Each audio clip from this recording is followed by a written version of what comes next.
Baik, Assalamualaikum warahmatullahi wabarakatuh. Perkenalkan, nama saya Cindini Milasari dengan NIM 2317020057. Baiklah, pada video kali ini saya akan membahas apa itu pre-processing dalam algoritma Naive Bayes dan menganalisis satu jurnal menggunakan algoritma Naive Bayes. Nah, sebelum kita masuk ke pembahasan, saya mengambil satu contoh data, yaitu dataset penyakit jantung dan sumbernya dari Kaggle. Nah, selanjutnya, apa itu pre-processing dalam algoritma Naive Bayes? Pre-processing adalah tahap awal sebelum data dimasukkan ke algoritma Naive Bayes. Tujuannya adalah membersihkan, menyiapkan, dan mengubah data mentah menjadi data yang siap dihitung probabilitasnya. Karena Naive Bayes adalah algoritma matematis berbasis peluang, maka data yang digunakan yaitu yang pertama harus bebas dari nilai kosong atau missing value.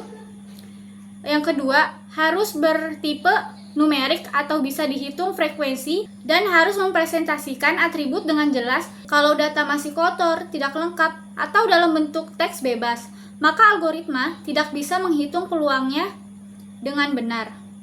Selanjutnya, apakah Naive Bayes butuh pre-processing data? Jawabannya, ya, sangat membutuhkan. Karena Naive Bayes hanya bisa bekerja dengan data yang bersih, terstruktur, dan tidak ada nilai kosong atau missing value. Yang ketiga, menghindari bias. Nilai ekstrim bisa memengaruhi hasil probabilitasnya jika tidak dinormalisasikan. Dan yang keempat, efisiensi perhitungan. Data yang sudah bersih mempermudah proses training dan testing model. Selanjutnya, tahapan pre-processing pada contoh kasus jantung. Yang pertama yaitu data cleaning, menghapus data yang tidak lengkap atau rusak. Yang kedua, data selection, atau pemilihan atribut penting, hanya kolom yang relevan yang dipilih, seperti gender, BP, kolesterol, max HR, dan heart disease. Yang ketiga, data transformation, mengubah data kategorikal menjadi angka agar bisa dihitung. Dan yang terakhir, data splitting, membagi dataset jadi data training dan data testing. Nah, selanjutnya kita masuk ke pembahasan yang kedua, yaitu menganalisis artikel. Dengan judul Penerapan Metode Naive Bayes dalam Memprediksi Penyakit Jantung. Nah, pada artikel ini membahas penerapan algoritma Naive Bayes untuk memprediksi kemungkinan seseorang menderita penyakit jantung berdasarkan data medis yang tersedia. Penelitian ini menggunakan pendekatan machine learning dengan data dari Kaggle 2002 sebanyak 300 data pasien yang berisi variabel yaitu yang pertama ada gender, ada blood pressure atau tekanan darah, kolesterol, detak jantung maksimum, dan heart disease, yaitu penderita jantung atau tidak penderita jantung. Tujuan artikel ini adalah membangun sistem prediksi dini penyakit jantung yang dapat membantu masyarakat dan tenaga medis dalam diagnosis awal dengan tingkat akurasi tinggi. Nah, selanjutnya yaitu latar belakang penelitian, yaitu penyakit jantung merupakan penyebab kematian tertinggi di Indonesia. Berdasarkan data WHO 2016, 73% kematian di Indonesia disebabkan oleh penyakit tidak menular. Salah satunya yaitu penyakit jantung. Dan dari data Riskesdas 2018 menunjukkan prevalensi penyakit jantung meningkatkan pada usia lanjut, khususnya usia kurang lebih 75 tahun sebesar 4,7%. Ada juga gaya hidup tidak sehat seperti makanan berkolesterol tinggi, rokok, alkohol, kurang olahraga, menjadi penyebab utama meningkatnya resiko penyakit jantung. Masyarakat masih kurang pengetahuan dalam mengenali gejala awal, sehingga diagnosis sering terlambat. Oleh sebab itu, penelitian ini mencoba menerapkan metode Naive Bayes agar diagnosis dapat dilakukan lebih cepat dan berbasis data, membantu dokter dan pasien dalam mengambil keputusan medis. Nah, selanjutnya yaitu ada penjelasan algoritma Naive Bayes. Naive Bayes adalah algoritma klasifikasi berbasis probabilitas yang dikembangkan dari teorema Bayes. Metode ini mengasumsikan bahwa setiap atribut tidak saling bergantungan. Dan ada rumusnya, yaitu PHX sama dengan PXH dikali PH dibagi PX. Dan juga ada perhitungan secara manualnya. Total datanya yaitu ada 300 pasien. Penderita jantung yang disimpulkan 0 ada 55,6%, yaitu 168 orang, dan tidak penderita jantung disimpulkan 1 44,4%, yaitu 132 orang. Langsung saja kita masuk ke perhitungannya.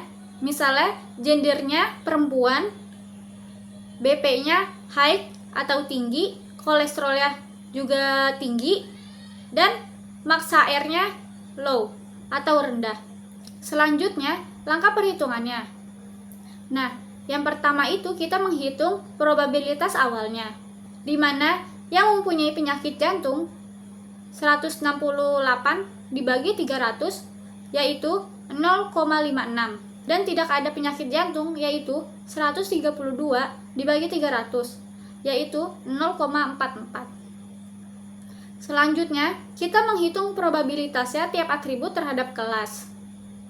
Lalu, kalikan tiap probabilitasnya, yaitu di mana PXH sama dengan 0, yaitu yang berpenyakit jantung sama dengan 0,7 dikali 0,8 dikali 0,75 dikali 0,65 sama dengan 0,273. Dan PXH sama dengan 1 atau yang tidak penyakit jantung 0,3 dikali 0,2 dikali 0,25 dikali 0,35 sama dengan 0,00525.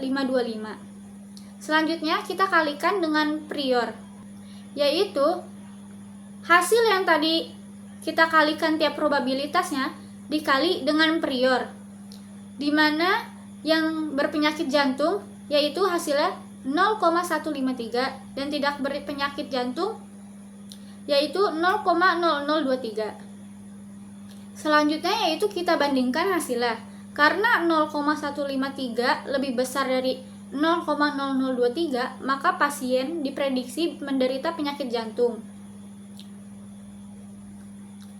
Jadi, artinya model Neve Bayes memutuskan bahwa pasien ini beresiko jantung tinggi berdasarkan pola data pelatihannya. Nah, itu adalah salah satu contoh perhitungan manual dari data tersebut.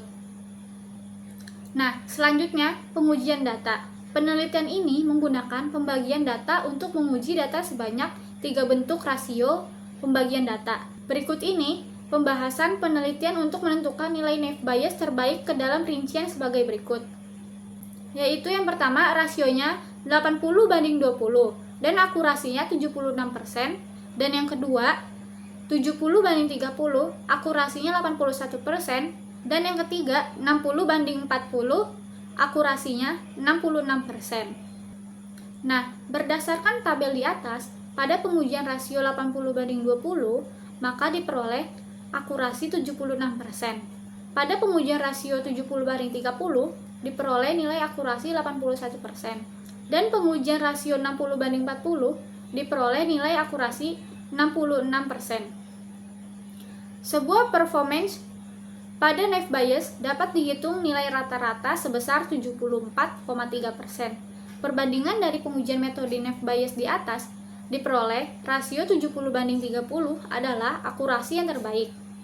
Perolehan confusion metric untuk metode Neve Bayes adalah matriks presisius atau yang penderita jantung 87% dan tidak jantung 75%, yang artinya ketepatan prediksi pasien sakit benar-benar tepat. Dan metrik rekal, penderita jantung 81% dan tidak jantung 82%, yang artinya kemampuan model menemukan kasus sebenarnya. Selanjutnya, matrik support, penderita jantung 84%, tidak jantung 78%, yang artinya proporsi data nyata di setiap kelasnya. Nah, selanjutnya hasil yang ditemukan. Pertama yaitu algoritma Neve Bayes efektif untuk klasifikasi penyakit jantung dengan tingkat akurasi tinggi yaitu 81%. Yang kedua, faktor yang paling berpengaruh terhadap prediksi adalah tekanan darah dan kolesterol. Yang ketiga, model bekerja paling optimal pada pembagian data yaitu 70:30. Yang keempat, model memiliki precision dan rekal yang seimbang. Artinya cukup baik dalam mengenali pasien sakit maupun tidak sakit. Nah, selanjutnya yaitu kesimpulan. Metode Naive Bayes berhasil diterapkan untuk memprediksi penyakit jantung dengan tingkat akurasi 81%, precision 87%, dan rekal 81%. Model ini mampu mengenali pola dari data medis seperti gender, tekanan darah, kolesterol, dan detak jantung maksimum dengan baik. Rasio data training banding testing 70:30 memberikan hasil terbaik dalam prediksi. Hasil ini menunjukkan bahwa algoritma Naive Bayes dapat digunakan untuk diagnosis dini penyakit jantung secara cepat dan sederhana. Berdasarkan hasil pengelolaan data menggunakan metode Naive Bayes dengan software Jupyter Notebook, Visual Studio, dan Python sebagai bahasa pemrograman, serta pengujian menggunakan 3 rasio pengukuran nilai yaitu 80:20, 70:70, dan 60:40. Maka diperoleh dari 3 metode terbaik yang menghasilkan akurasi yang baik yaitu 80:20 dengan nilai akurasi 81%. Baiklah, itulah hasil analisis dari saya. Kurang lebihnya saya mohon maaf. Billahi taufiq wal hidayah. Wassalamualaikum warahmatullahi wabarakatuh.